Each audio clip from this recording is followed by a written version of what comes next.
बच्चा हमारे पास आया था,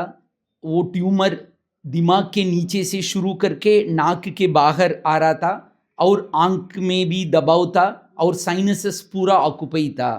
तो शुरू में हमने सोचा था कि ये और कोई बीमारी होगा, फिर हमने बायोप्सी किया, बायोप्सी में वो मेनिंजियोमा आया था। तो जब हमने लिटरेचर को देखा, इतने छोटे बच्चे में और 7 सेंटीमीटर का जो kind of skull base meningioma कहीं रिपोर्टेड नहीं है। इसके क्लोजेस्ट देखेंगे तो एक 13 साल का एक बच्ची स्पेन में जिसका same same skull base meningioma था, जो ऊपर और नीचे दोनों था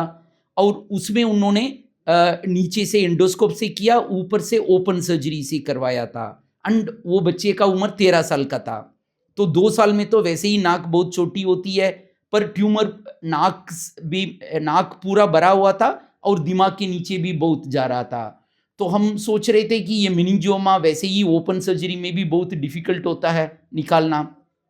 अगर नाक में 2 साल में एंडोस्कोपी से करना तो हमारे लिए भी शुरू में हम सोच रहे थे कि ये बहुत मुश्किल होगा, पर तकलीफ़, दबाव इतना था कि सर्जरी तो करना ही था एंड तो फिर हम सोच रहे थे कि हम स्टेज्ड प्रोसीजर कोशिश करेंगे। अगर इन केस अगर ट्यूमर निकालने में मुश्किल होती है तो शुरू में कितना हो सकता है हम आधा निकाल के फिर बाद में हम पूरा निकालेंगे करके हम सोच रहे थे। पर हमारी टीम के सहयोग से, परमेश्वर के अनुग्रह से एक ही सेटिंग में हमने पूरा ट्यूमर, नीचे वाला ट्यूमर भी निकाल दिया था और ऊपर जो दिमाग के नीचे जो जा रहा था वो ट्यूमर भी हमने एंडोस्कोपी से एक ही सेटिंग में हमने पूरा निकाल पाया था। So